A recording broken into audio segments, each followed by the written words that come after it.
দেখুন, আমি এই প্রশ্নের উত্তর দেওয়ার আগে আমি একটু ভূমিকা দিয়ে নেই। বাংলাদেশ একটা ক্রান্তিকালের মধ্য দিয়ে যাচ্ছে এবং একটা বিরাট রাজনৈতিক শূন্যতার মধ্যে ছিল বাংলাদেশ।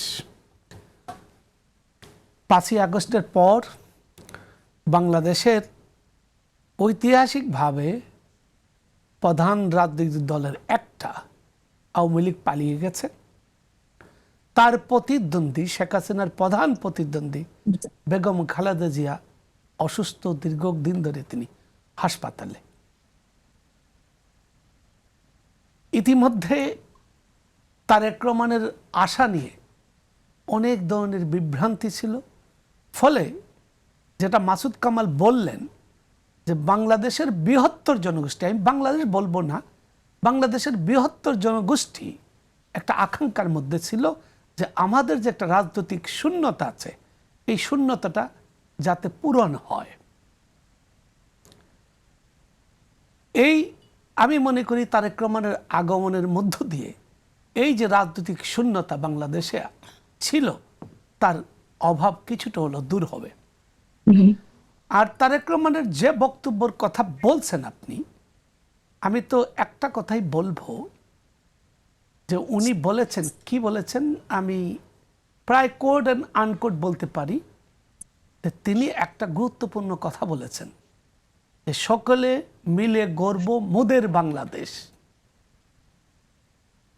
এই যে বাংলাদেশ 53 বছরে বাংলাদেশ যে একটা বিভক্ত রাজনীতি এবং বাংলাদেশের সমস্ত সমাজ, শ্রেণী, পেশা, শিক্ষক, ছাত্র, বুদ্ধিজীবী সমস্তর মধ্যে একটা বিভক্তি। এটা শুধু আদর্শিক বিভক্তি হলে এটা কোনো এটাকে মেনে নেওয়া যেত, কিন্তু এই বিভক্তিটা একটা চরম বিভক্তি এবং নানানভাবে বাংলাদেশের সমাজকে একটা বিভক্ত করে রাখা হয়েছে। তা আমি মনে করি একজন স্টেটমেন্ট হিসাবে যে দূরদর্শিতা, যে দায়িত্বশীলতা পরিচয় দেওয়া, সেটা উনি দিয়েছেন এখানে তার বক্তব্যের মধ্য দিয়ে। এবং এটা আমি আকাঙ্ক্ষা ব্যক্ত করব যে উনি যে বক্তব্যটা রেখেছেন তার একটা প্রতিফলন যেন আমরা দেখতে পারি।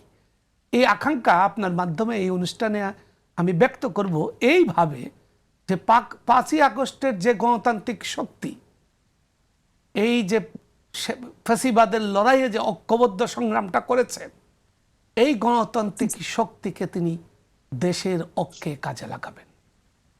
নিশ্চয়ই নিশ্চয়ই আমি আপনাকে একটু স্মরণ করে দিতে চাই, কথা বলবো। আমি একটা কথা বলে আমি শেষ করি। একটা কথাই বলবো, 5ই আগস্ট রাতে একটা জাতীয় সরকারের প্রস্তাব উঠেছিল।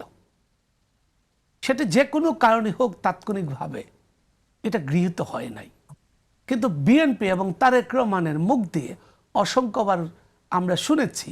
এইবার এই বক্তব্যে উনি জাতীয় সরকারের কথা না বললেও উনি যে সকলে মিলে দেশ গড়ার যে প্রত্যয় ব্যক্ত করেছেন, এইটাই বাংলাদেশের একটা গুরুত্বপূর্ণ টার্নিং পয়েন্ট আমি বলবো। এটাই বাংলাদেশের জন্য একটা গুরুত্বপূর্ণ ইস্যু। আমরা প্রত্যাশা করব তারেক রহমান তার বক্তব্যের প্রতিফলন ঘটাবেন। আমাদের আন্তর্জাতিক গণমাধ্যমে তারেক রহমানের স্বদেশ প্রত্যাবর্তনটা খুব গুরুত্ব দিয়ে প্রকাশিত হয়েছে। রয়টার্সে ছাপেছে, এএফপিতে করেছে এবং নিউ ইয়র্ক টাইমসেও তারা তারেক রহমানকে সম্ভাব্য প্রধানমন্ত্রী বলছে। ফলে বাংলাদেশের যারা সরকারে আছেন, অন্তর্বর্তীকালীন সরকার, এবং আপনাকে আরেকটা জিনিস খেয়াল করতে হবে, তারেক রহমানের বাবা জিয়াউর রহমানও কিন্তু বন্দুকের গুলিতে নিহত হয়েছেন। ফলে নিরাপত্তার ইস্যুটা আপনি আরও একটু খেয়াল করবেন যে বেনজির ভুট্টো যখন লন্ডন থেকে স্বদেশে ফেরেন তিনি কিন্তু নিহত হয়েছিলেন। ফলে নিরাপত্তার বিষয়টা খুব হালকা করে দেখার বিষয় না, যে এই জায়গায় একদমই না। হ্যাঁ, একদম না।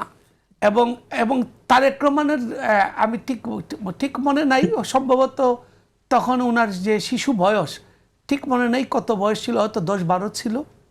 শিশু মনে একটা দাগ আছে যে তার বাবা গুলিতে নিহত হয়েছিলেন। ফলে নিরাপত্তা সংকটটা সাইকোলজিক্যালি তার থাকতে পারে। আর উনি যে বাসে করে এসেছিলেন, এই বাসে ওনার জন্য আলাদা করে গাড়ি গিয়েছিল জি এবং এই বাসটা হচ্ছে আসলে ওনার নিরাপত্তা দলের। কিন্তু জি উনি তাৎক্ষণিকভাবে সিদ্ধান্ত দিলেন যে আমি স্থায়ী কমিটির সদস্যদেরকে নিয়ে যাব একসঙ্গে। ফলে উনি স্থায়ী কমিটির সদস্যদেরকে নিয়ে একই বাসে করে উঠলেন। আপনি একটু খেয়াল করবেন, শেখ মুজিবুর রহমান যখন 10 জানুয়ারি প্রত্যাবর্তন করেছিলেন, তিনিও কিন্তু তার 4 আমাকে খলিফা তৎকালীন সময়, সময় একেবারেই নেই, সময় একেবারেই নেই সালাউদ্দিন, আমাকে শেষ করে দিতে হবে। 10 সেকেন্ডস যদি আপনি একটু আমি ওই একটা কথাই বলে নিই এখানে। জেবিন যেটা বলল, সংবাদপত্র গণমাধ্যম একটা জুট হওয়ার পরে রিপোর্ট প্রকাশ করবে বিষয়টা তা না, এর আগেও করবে। গত রাতে আমি একজন সাংবাদিক হিসেবে বলে নেই, যেটা উনি জানেন না বা বলতে পারছেন না। গত রাতে আব্দুল্লাহ মহদ আবু তাহেরের বাসায় এনসিপির একটা বৈঠক হয়, এখানে নাসির সহ গুরুত্বপূর্ণ নেতারা যান। ওই বৈঠকে এনসিপি 50টা আসন দাবি করেছে, জামাত 30টা আসন দিতে সম্মত হয়েছে। এই আলোচনা আরো চলবে। যদি আলোচনায় তারা সমঝোতা হয়, তাহলে আমরা একটা ঐক্যবদ্ধ সংবাদ সম্মেলন দেখব বা আনুষ্ঠানিক ঘোষণা দেখব।